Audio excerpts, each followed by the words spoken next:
to TV's premiere magic show. Let's roll out the red carpet for our next magician.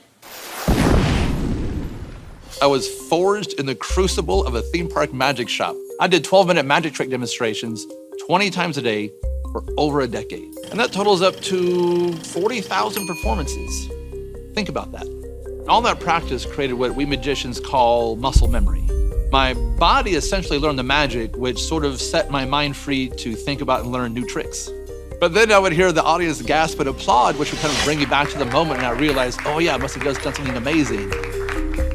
This theater is my home these days. It's a great space where I perform parlor, close-up, and even stage magic, all in the same show. But my favorite is doing parlor magic. Larger in scope than close-up, but more intimate than stage. And much like Goldilocks, it feels just right for me. If I really connect with the audience, I can usually tell because they don't want to leave. They just want to stick around and talk to the magician. It makes me feel like I've really given them something special. Penn, tell her when I'm finished, stick around.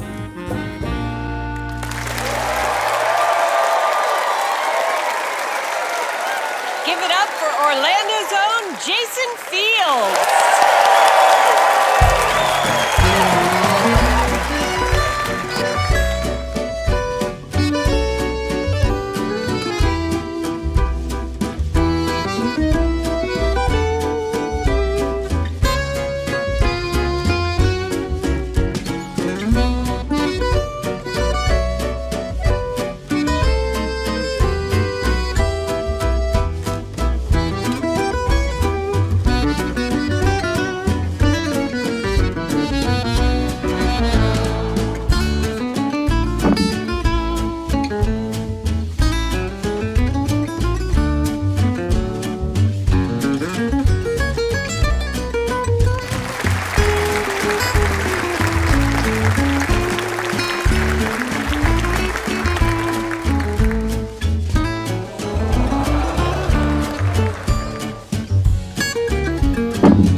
So you call yourself a parlor magician? Yeah, parlor is really fascinating. It's like this sort of intimate hybrid between close-up and stage.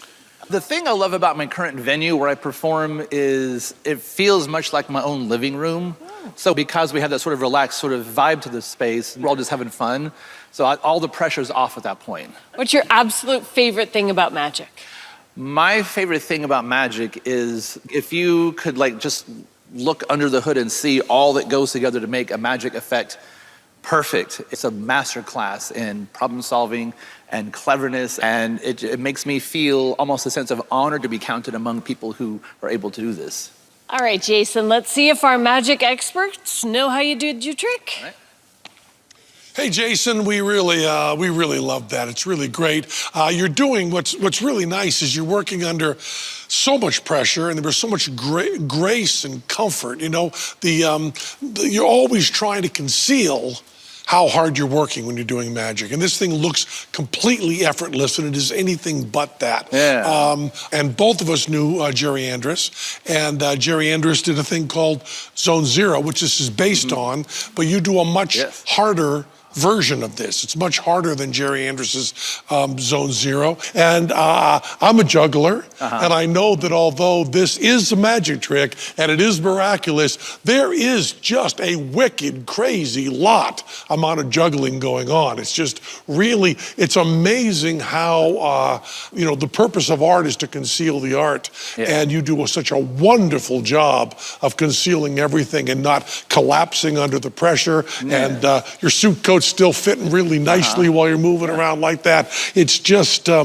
it's beautifully done. And this is one of those tricks that if you knew how it was done, you'd be just as impressed. We're not going to give away how it's done. I think when I say Jerry Andrus and Zone Zero, I think you know what I'm talking about. Is that right, Jason? Yeah, well, thank you very much. I appreciate that. Okay, so they know how you did your trick? Oh, he's pretty much spot on. He knows what's happening under the hood. All right, well, thank you so much, Jason Fields. It's almost time for my favorite part of the show. Penn and Teller perform a trick of their own right after this.